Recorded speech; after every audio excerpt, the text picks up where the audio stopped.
सिंधु दरिया में मुसलसल मिठे पानी की खोट और कोटड़ी का हेठि इंडस डेल्टा में पानी छोड़ न करण सबब सिंध जो लाड़ वारो ज़िलो ठट्टो तबाही किनारे पहुंची चुको है। दहशत और ददकार से वहंदड़ मेरान मुसलसल पानी की न अचण सबब पंहिंजूं मौजूं विञाए वेही रहियो आहे।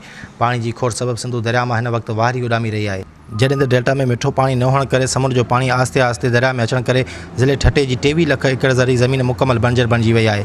जंहिं करे ज़िले ठट्टे जा तलका जंहिंमें खारो चाण, केटी बंदर, शाह बंदर, घोड़ाबारी और जाती तलको सख्त मुतासर थिया आहिनि। जॾहिं त ज़री फसल पिणु मुकम्मल नेस्त ताईं नाबूद थी रहिया आहिनि ऐं मच्छी जो कारोबार पिणु सख्त मुतासर थियो आहे। ठट्टे में झींगो ख़त्म थी वियो, तमर जा बेला सब ख़त्म थी विया, बेलो सॼो ख़त्म थी वियो, कोस्टल एरिया सॼी तबाह बर्बाद थी वई।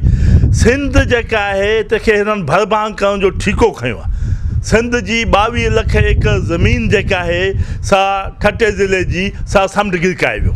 हिन वक़्तु जेका पोज़ीशन इहा आहे त सिंध जो जेके घोड़ाबारी, केटी बंदर, खारो छाण जेके तमामु वॾा सारियुनि जा मर्कज़ हुआ उहे सभु ख़त्म थी विया। असां वटि हूअं त ईअं थींदो आहे जीअं आब कल्याणी ख़त्म थींदी आहे सिंधु दरिया में पाणी ईंदो आहे। जेके बि मालवंद माण्हू आहिनि या ज़मीनदार आहिनि उहे उतां खां लिफ्ट करे पंहिंजो बचाव कनि था। ॿी ॻाल्हि हीअ आहे त असीं लोअर सिंध जा आबादगार बि आहियूं ऐं तंहिंखां पोइ लोअर सिंध जी पोज़ीशन इहा आहे त सॼे मुल्क खां 1 महीनो अॻु हुनजो सारियुनि जो क्रॉप थींदो आहे।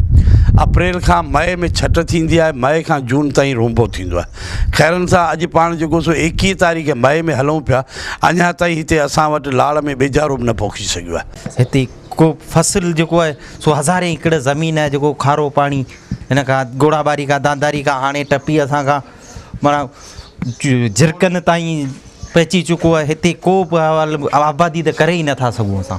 छारो सॼो पाणी अचे थो, जॾहिं टेम पूरो थो अचे, जॾहिं ज़मीनदारनि जो सभु दरिया जो जॾहिं टेम थो चढ़े तॾहिं बंदि करे छॾीनि।